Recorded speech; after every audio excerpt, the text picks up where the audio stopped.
Hey Grownups, Tessa Flannery here. Girl Tales is bringing back our personalized stories this holiday season. We know you're looking for something super special for the Tailblazer in your life, so we have created unique, personalized adventures. These are Girl Tales stories starring your Tailblazer. We've got stories for families with multiple Tailblazers, like Underworld Rescue. Calliope, the goddess of storytelling, has been kidnapped. I need brave adventurers to travel to the underworld and rescue her. Can you do it? Holiday stories like Silver Bells. They walked over the Brooklyn Bridge and looked at the Manhattan skyline from across the East River. They ate the best and cheesiest pizza of their lives and peered inside all the little shops in Brooklyn Heights as the snow crunched under their boots. And even stories for Tailblazers and their pets, like the pirate legend of Freshwater Lake. Arr, we'll have to navigate the seas and the skies, of course. Maya picked up on the game. Righty, mate, and we'll need our best hunting dogs. We'll give them the scent of this map. If there's a story your Tailblazer really wants to hear, we can even make a completely original freshwater story incorporating your child's ideas. To order your personalized story, head to girltalespodcast.com/shop. That's girltalespodcast.com/shop for a Girl Tales story all about your Tailblazer.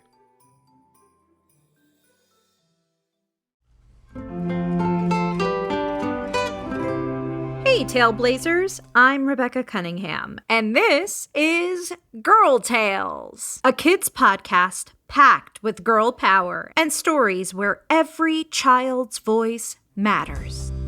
Grownups, Girl Tales is brought to you by families like yours. If you would like to hear your child's name at the top of our next episode, or if you would like me to wish them a happy birthday, head to patreon.com/Girl Tales and join a team today. Oh, and hey, do you love Girl Tales and making your own stories at home? Well, the Girl Tales Starter Pack is made just for you. It includes a vintage book of fairy tales, a Tailblazer pencil, a Girl Tales notebook, bookmark, and sticker. Everything you need to dream up your own magical adventures. Grown-ups can grab one now at girltalespodcast.com/shop. Now, on to our episode. This is the next story in our Open Door series. This is 2 Christmas Wishes. Enjoy! I'd like to tell you about a friend of mine, 11-year-old Liliana Chiappa. Liliana was not a fan of how her family celebrated Christmas. Sure, they did the same things as the other families in town who celebrated Christmas, putting up a Christmas tree, hanging up stockings, wearing ugly Christmas sweaters. But her parents also insisted on keeping their Italian traditions alive. They went to bonfires in the town square, held an enormous Christmas Eve dinner called the Feast of the Seven Fishes, and waited for La Befana, a mythical old witchy woman who delivered presents in January. January? Christmas was already over by then. Liliana didn't think there was anything wrong with being Italian-American. She just didn't understand why all this stuff was so important to her parents. Liliana's family had been in freshwater for 100 years. Wasn't it time to let go of the past and just be like everyone else? Speaking of the past, the first of Liliana's ancestors to arrive in freshwater was her great-great-grandmother, Carmela. She came here from a small town in Sicily called Cacamo on the coast of the Tyrrhenian Sea. When Carmela moved here, she was 11, just like Liliana is now. It was December 1925, during the time of Mayor Lucinda's open door policy, an idea she had to welcome immigrants from all over the world to freshwater. Carmela got here, and she hated it. All she wanted was a Christmas back in Sicily. Here, it was frigid. No one else in town would light a bonfire in the town square like they did back home. Her parents didn't have enough money to throw a Seven Fishes feast. And not a single soul knew who La Befana was. The houses were made of wood instead of stone, the food was weird, and to top it all off, no one spoke her language. It was awful. On her first night in Freshwater, Carmela sat by the fireplace, doing her best to get warm, and wished a wish. I wish for a regular Christmas. Exactly 100 years later, in that very same house, Liliana sat by the fireplace, doing her best to avoid her family, and wished a wish. I wish for a regular Christmas. And both girls, 100 years apart, heard a chirp. Yes, that's right, a chirp. They each looked to the corner of the room, and sitting there was a cricket. The cricket hopped onto Carmela's knee. 100 years later, he hopped onto Liliana's knee. To each girl, he said, "Hello there. My name is Chirpy. I heard you wished a wish." A talking cricket? What is this? Pinocchio? They both asked him. Chirpy laughed. Did you tell a lie? No. Then no, this is not Pinocchio. This is your story. Actually, not just your story. What do you mean, Not just just my my story. They both asked Chirpy. I'm not sure you'd understand, but the point is, you wished a wish the day before Christmas Eve. And I, being the Christmas cricket that I am here to grant you that wish. But I need you to do a little something. What's that? I need you to go to the fountain in the middle of the town square and sing. Tomorrow, the day of Christmas Eve. Sing? Sing what? A Christmas song, of course. That's all you have to do, and then you will get the Christmas you wished for. It was a weird request, but they were already talking to a cricket.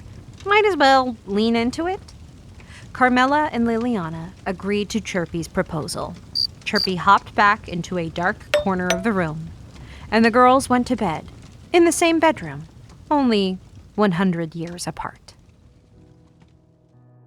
The next morning, they both woke up, got dressed, brushed their teeth, washed their face, and made their way to the town square, where they saw the fountain that they were to sing at. This was Carmela's first time seeing the fountain. It looked like it had just been built. It paled in comparison to the fountains in Italy, but it did have a certain kind of charm. To Liliana, it was the same old fountain she saw every day on her way to school. Nothing special about it. It was old and could really use an update. They watched as the people walked by. Liliana waved to some of the people she knew. She was hoping none of them would stop to listen to her sing. Carmela stood there feeling incredibly lonely. She didn't know a single person, and now she was about to sing in a language that they didn't even understand. How embarrassing. They both whispered under their breath. But if it got them the Christmas they were hoping for, they would give it a shot. They both took a deep breath and began. Angels we have heard on high, Dolci canti angeli, and the mountains in reply portangi adepoli, Gloria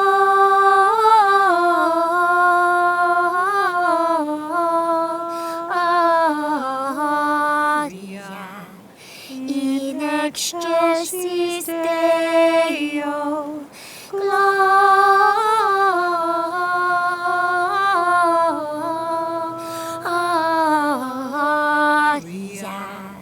in excelsis Deo.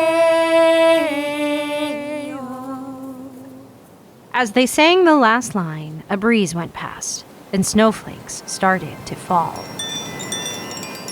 In 2025, on the other side of the fountain, Liliana could see a girl around her age. She was dressed in old clothes. She looked sad. The girl stared back at Liliana. Liliana went to approach her, and as she did, the fountain started to shine. Like it was new again. As she stared at the fountain, a boy approached the other girl. Liliana stepped back and watched as they spoke to each other. Che bella. Carmela gasped. The boy was speaking in Italian. It reminds me of home. You are from Italy? Si, from Sicily. Me too. We just moved here. Benvenuta. You are going to love it here in Freshwater. The people are so nice. Maybe. Tears started to fall from Carmela's eyes. Oh, no. What's the matter? I miss home. I just want to go back. Christmas isn't the same at all. Oh, yeah. I know how you feel. I felt that way too. Nothing will ever be exactly like home, I'm sorry to say. But hey, it could get close. Say, what are you and your family doing tonight? It's Christmas Eve. Having dinner at home. Feast of the 7 Fishes. No, we can't afford it. Not to worry. You come to our house and bring your whole family. See? He held up the box of fish. We have plenty. We live just down the street at the blue house there. 5 o'clock. Don't forget. The boy started to walk away, then turned back around. What's your name? Carmela. Nice to meet you, Carmela. I'm Gianmarco. Gianmarco Chiappa.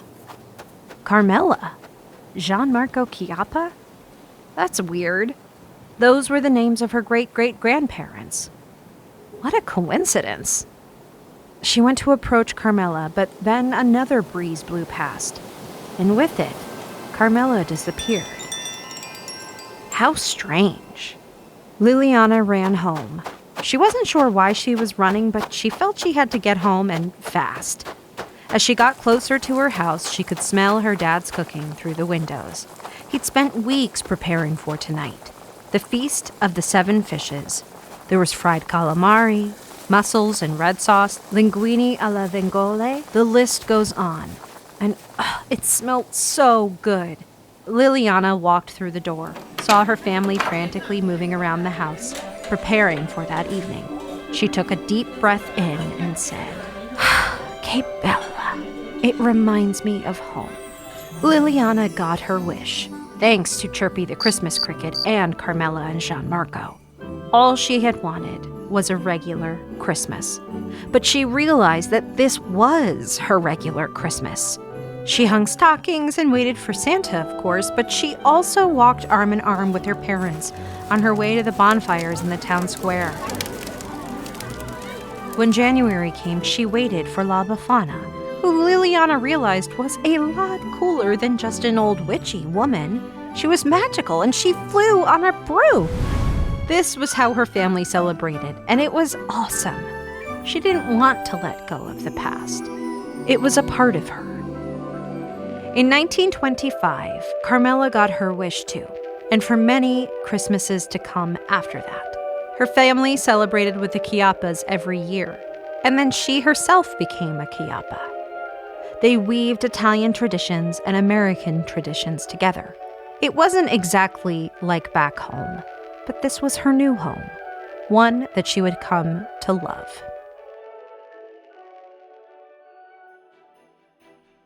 By the time Carmela moved to Freshwater with her family, more than 13 million Italian immigrants had moved to the United States. Many of the Italian people who moved to the U.S. came from rural and poorer areas in Italy, which included Sicily, where the Chiappa family came from.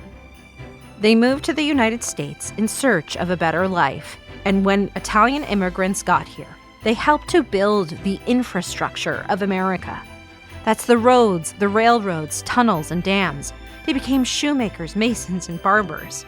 But beyond that, they also helped shape America with their food, like pizza and pasta, and with art, like the Italian opera, or films directed, written, and performed by Italian Americans.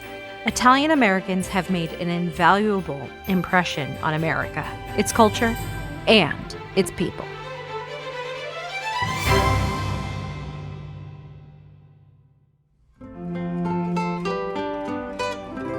That was 2 Christmas Wishes, written by yours truly, Rebecca Cunningham, performed by Charlie Sanderson and Rebecca Cunningham, produced by Tessa Flannery, executive produced by Megan Bagala. Grownups, thanks for listening to Girl Tales with your Tailblazers. Before you go, here are some questions to help keep the conversation going with your child. What part of today's story did you enjoy the most, and why? Did you connect with a character in this story? Did you learn something new? How did you feel about this story? Did it remind you of something in your own life? We hope this sparks some fun and meaningful conversations. Girl Tales is a Cordelia Studios production. Grownups, you can get access to ad-free episodes of Girl Tales, As well as a range of other shows for the kids in your life by subscribing to Starglow Plus on Apple Podcasts.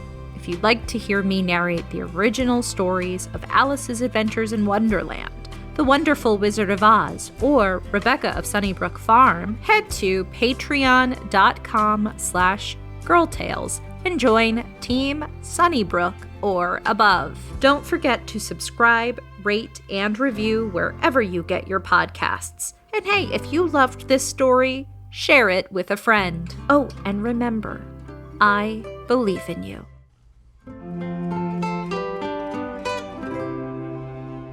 There's a hill and a road and a path where I know you must go.